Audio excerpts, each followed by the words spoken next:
This week on To The Point, talking politics. Homeowners are stuck on the FAIR plan because the home insurance industry abandoned their neighborhoods. The state's insurer of last resort calling for help to pay out Los Angeles wildfire claims. This as questions continue. Will federal aid for the fires come with conditions? Plus, let us work! Let us work! Federal workers protest the Trump administration, who is doubling down, promising cuts. California's Attorney General taking on DOJ. And increasing tariffs on steel and aluminum. Our entire industry is going to pay more for our materials. The impact to your wallet and what it all means politically. Thank you for joining us on To The Point. I'm Alex Bell, and we are talking California politics and the second Trump administration. Over the next half hour, we are breaking down this week's headlines with two California political insiders. But first, we want to start with the Los Angeles wildfires and the big news coming from the California Department of Insurance. Between the Eaton and Palisades fires, the FAIR Plan, California's fire insurance of last resort, has received some 4,800 claims so far, with estimated losses of more than $4 billion. Now, private insurance companies licensed to do business in the state will need to chip in $1 billion to help pay for the FAIR Plan claims. The FAIR Plan says they are in danger without it. Under state rules, it's possible homeowners could be on the hook to help insurance companies pay part of this $1 billion in one-time fees.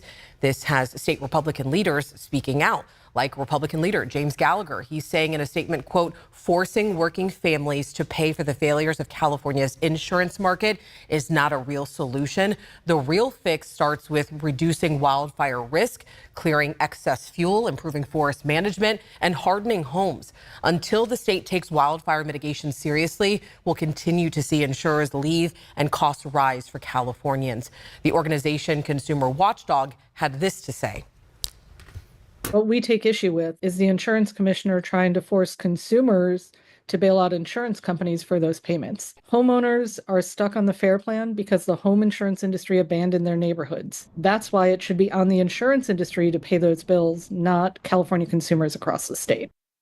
Meanwhile, Governor Gavin Newsom continues to push for federal help. He visited Washington just last week, and his visit came as a letter is circulating in the U.S. Capitol. A freshman congressman from Colorado is calling on higher-ranking House members to condition future disaster aid for California.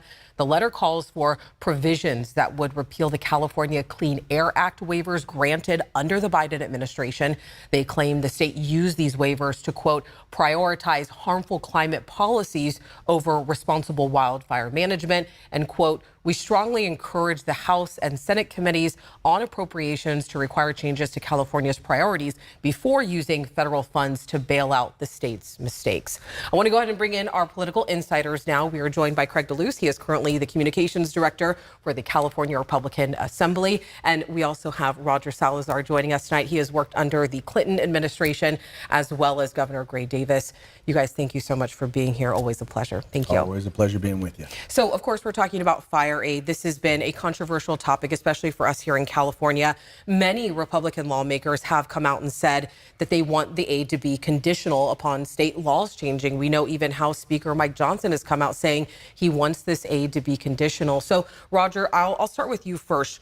What is there to politically gain, if anything, by making this fire aid conditional? Well, I don't know that. Again, I don't think there should be conditions on it. And I also think that that's not uniform across the Republican Party. And Craig can correct me if I'm wrong, but I'm seeing it with Congress members who are in swing districts and others who have said, hey, look, let's not play politics with federal aid here.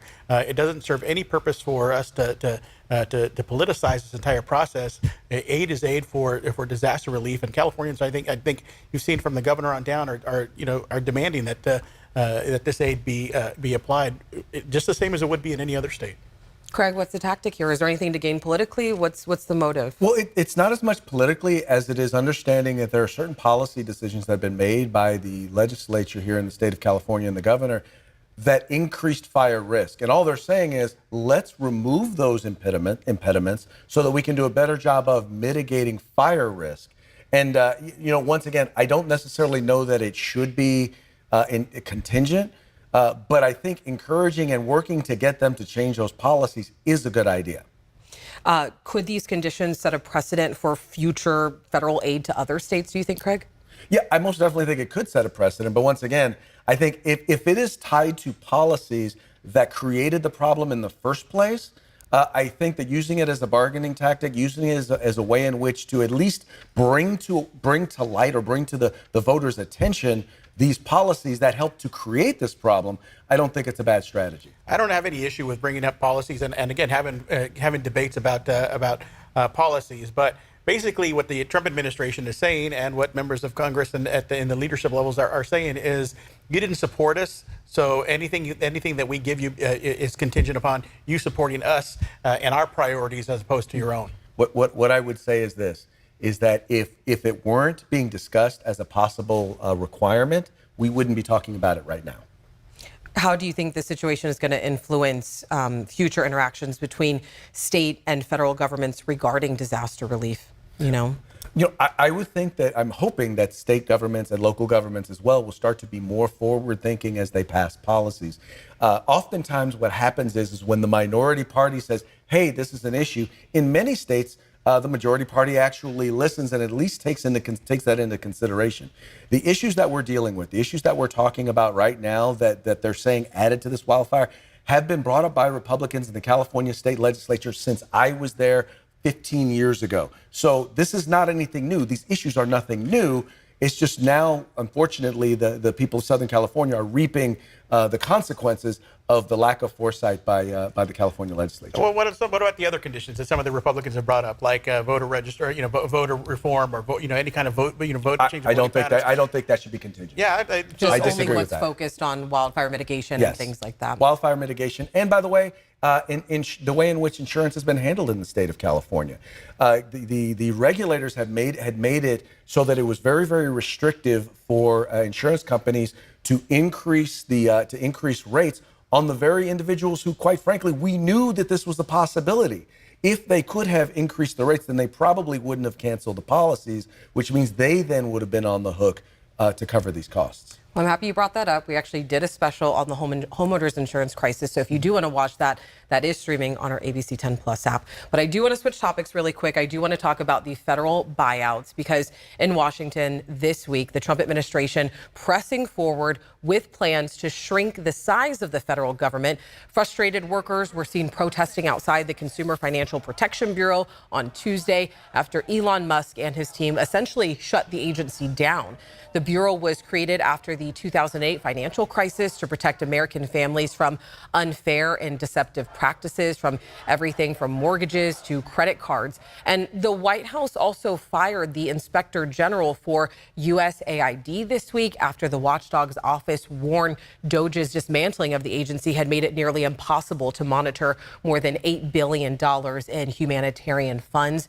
Massive cuts were also announced at the Department of Education, slashing 89 independent research contracts worth nearly $900 million. We know that lawsuits have been filed, including lawsuits over buyouts offered to more than 2 million federal workers. Here was Trump on the matter just this week.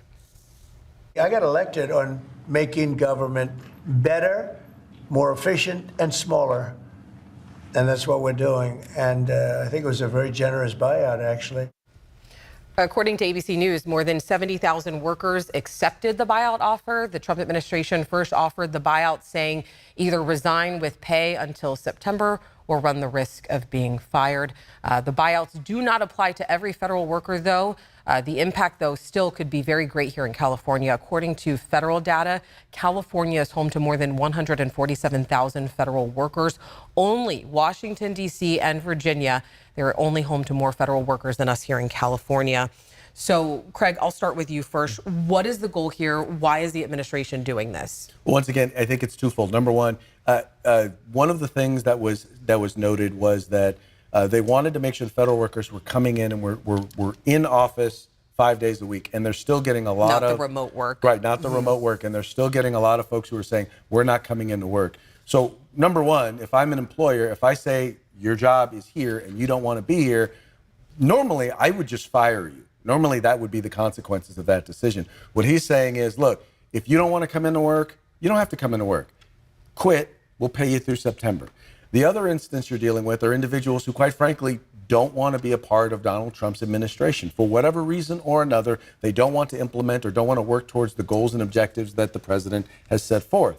Once again, here's an opportunity for you to take 6 months, look for a job, and seek employment elsewhere so that you won't be in a position where you have to implement policies with which you disagree.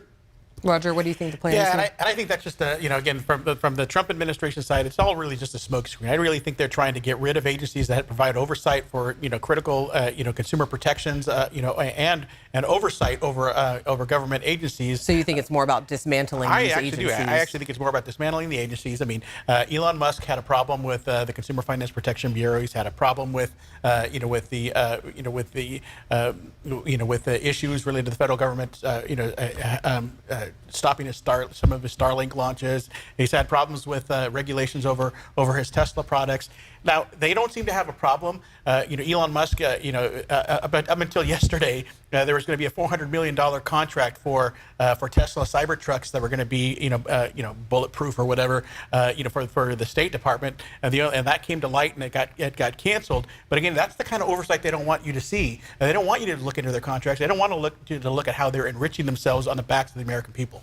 Well, I do want to bring up another topic, and I think this is something that we talked about last time, and it's how secure are these, financial assurances, essentially, because the buyout program, it promises to pay employees their regular salaries and benefits until September 30th without requiring them to work. But we know that Congress has not approved a bill to fund the government past March. What do you think is going to happen here? I'm not sure, because the case that had been filed was filed by the union and it got thrown out because the union didn't have standing. There is a question because there is a law in place that allows him to go up to $25,000. So I don't know necessarily. I guess if you have a salary that would have been more than $25,000, there is a question as to whether or not it is actually legal. This case could have possibly addressed that. So I don't know. I'll just add, I think I said this the last time as well, given the track record of President Trump on paying his vendors and paying his employees and actually not paying them, a lot of the time, I wouldn't put my money on it. So again, you just don't think it's going to happen? Look, I would be very concerned if I'm one of those workers that accepted the buyouts that I'm actually going to get what was offered to me. Let's talk about something else in the Oval Office this week. Let's talk about Doge, because this week the president gave more power to Elon Musk and his team at Doge. A new executive order directs government agencies to pursue large-scale cuts, saying they now need hiring approval from Doge. Musk was in the Oval Office with his young son, taking questions for the first time since the president's mandate to slash some federal agencies. He was pressed about potential conflicts of interest, to which he said this. I fully expect to be scrutinized and get a daily proctology exam, basically. Might as well just camp out there. States have already sued over this, saying Musk does not have proper legal authorization from Congress, and this violates the separation of powers. And last week, 19 states, including California, sued the Trump administration over Elon Musk's and Doge's access to sensitive data. Here was California State Attorney General Rob Bonta. We are asserting claims under the Administrative Procedures Act that say there's no authority for this authorization to unqualified, unvetted individuals, that the following procedures weren't followed. This specific lawsuit called for a temporary restraining order to stop access to highly sensitive taxpayer records, which was granted. Doge has already been temporarily blocked from accessing the Education Department's student aid data. So coming back out to here to us, should people have concerns about Doge's access to sensitive information? Craig, I'll start with you. He works for one of the largest, most significant technology companies in the world. Trust me, I'm not concerned about him having access to the information.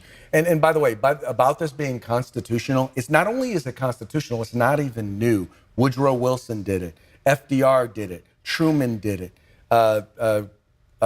Reagan did it.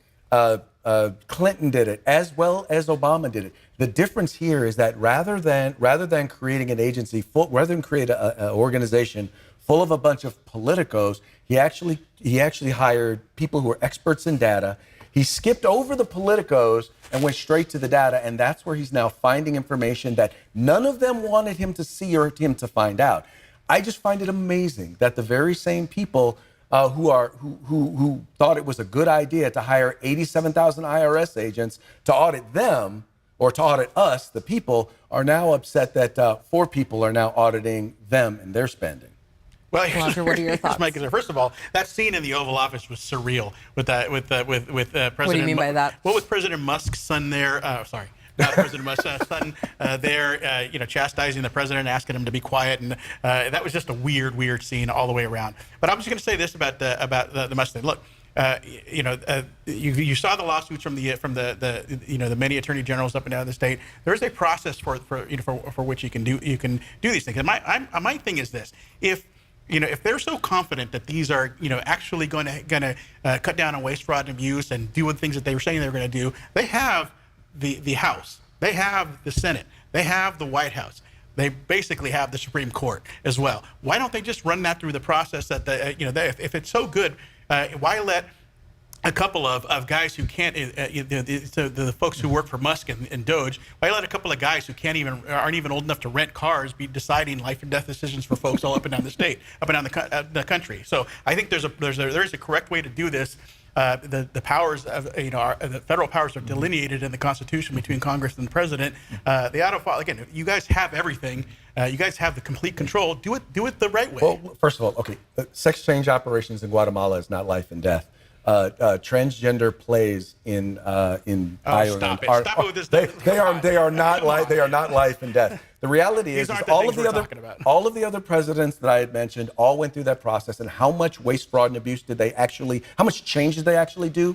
Absolutely none. But you guys have everything now, so do it that way. Obama had everything. Clinton had everything. For people that are making the argument that they didn't elect Elon Musk and, he's not an elected official, and they're saying that it's unconstitutional, I guess how much power do you think he should be allowed to have? Well, first of all, understand none of the decisions that are made by him are final. Everything has to go through the Trump administration.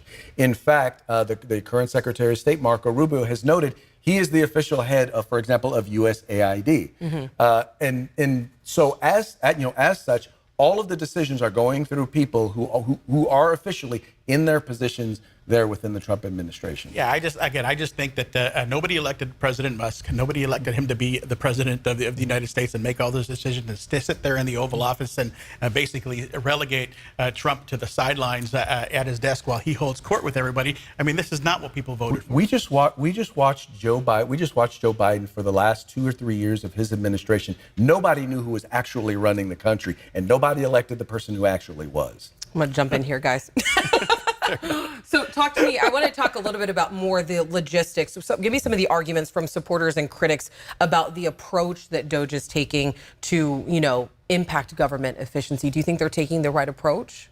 I think they're taking the right approach in that right now President Trump feels like he has a mandate. So he's going after the obvious, the low-hanging fruit, and he's bringing to light the most obvious things. Now, there's going to eventually be, once things start to slow down, there's going to be less obvious things that are going to start to come up that people are going to start to want to talk about. But bringing up the obvious things then gives them the authority or the moral authority, or at least the political position to be able to then go further. I think it's propaganda mostly. Yeah, look, you even heard it from Musk last week when he was previously in the Oval Office a couple of days before, when they asked him, hey, you had this whole thing about the $50 million in condoms, that was incorrect. He's like, I'm going to be incorrect sometimes. Sometimes I'm not going to be correct. I think what they're trying to do is they're not getting the low-hanging fruit. They're trying to find examples that they can sensationalize to make political points as opposed to actually doing what they're supposed to be doing. What do you think the long-term impacts are going to be of the structure and efficiency that's being dismantled within the federal agencies? Do you think we're going to see long-term impacts in any way? Yeah, I do. And I think if you're just going to basically have outsource the entire White House operation to businessmen who stand to make a buck off of the American public, that's not what government's about.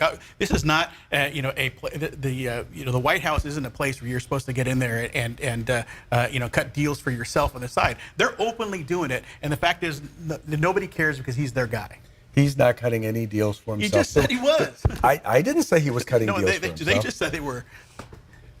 The point that I wanted to make, though, was that when it comes down to it, I sit on a school board. We have outside auditors that come in and audit our books and let us know when we're doing things right and when we're doing things wrong. What we have had is we've had, in the past, we've had presidents bring people in and say, okay, we're going to audit ourselves. And then lo and behold, nothing changes. You bring in someone from the outside, people who are data experts, people who can get past the politicos. Because see, the politicos are only going to show you what they want you to see. So they're not looking at what people want them to see. They're looking at all the data and all of the information. And the problem is that there are many, both in Congress and there are many bureaucrats who are upset because they got caught with their hands in the cookie jar. I do want to ask one more question before we have to switch topics. If Doge's current strategies are stopped in the courts, like we've already seen, what alternative approaches do you see them taking in order to, increase government efficiency? I think that in the end, what will happen is there will need to be a more formal process between the advice given by Doge and the actions taken. Okay. I think that's the next step that the White House will do. Because in the end, there's nothing that's being done overall that's been deemed to be unconstitutional or illegal. It's mostly the fact that they feel like Doge is making the decisions and implementing the policies. Yeah, and I just think that again, there's a process for it. Again, there's a lot of these. If you want to eliminate agencies, Congress can do that. You've got the Congress, you've got the president, you've got the Supreme Court. Do it that way. Well, I know you guys would love to keep talking about Doge, but we're going to switch to tariffs now. President Donald Trump signed a new executive order on Thursday announcing reciprocal tariffs. Trump says new tariffs on countries will be on a case-by-case basis based on tariffs those countries impose on American products. For example, if a country imposes a 20% tariff on American goods, the U.S. could move to impose a 20% tariff on goods from there. So this is in addition to what happened on Monday. President Trump announced a new 25% tariff on all steel and aluminum imports. The move hopes to boost domestic manufacturers, but others believe that it could lead to higher prices from goods ranging from construction materials to canned foods and even cars. ABC 10's Garsh Palsanga has reaction from one local brewery and an economic expert. President Donald Trump imposing new tariffs on all steel and aluminum coming into the country. He says 25% without exceptions or exemptions. And that's all countries, no matter where it comes from, all countries. If made in the United States, however, United States of America, there is no tariff, is zero. The move, however, raises concerns in industries that rely heavily on steel and aluminum. At least in my industry, steel and aluminum are pretty impactful of our day-to-day. Ryan Campani, a brewmaster at Touchstone Brewing in Sacramento, says even a 25% markup on materials could have a major impact. Our entire industry is going to pay more for our materials.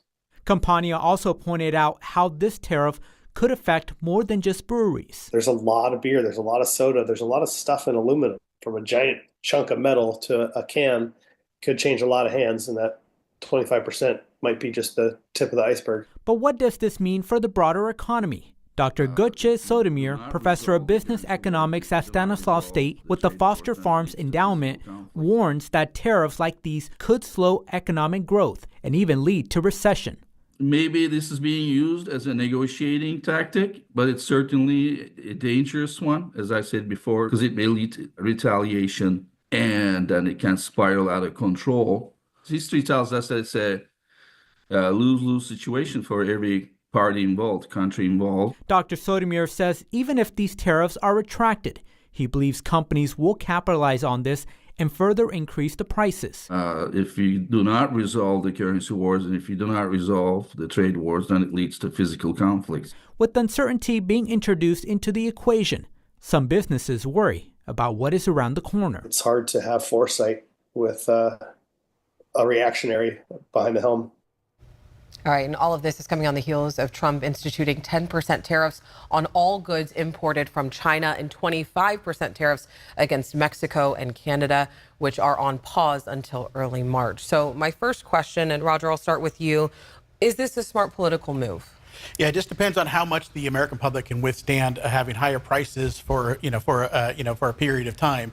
We've already heard, and it's not just Democrats saying this. We heard the head of Ford say that these kinds of tariffs could blow a hole in the U.S. auto industry. The National Association of Home Builders say that this is counter to what Trump said he wanted to do, which is to bring down prices, and it'll end up hurting people and raising prices. This is a guy, President Trump, who said on day one, prices are going to start falling, and that hasn't happened yet. We'll see how long the American public will withstand it if he wants to continue down that path. Craig, what are your thoughts? First, it's important to understand that 75% of all steel used in the United States is actually manufactured right here in the United States. About 25% is imported.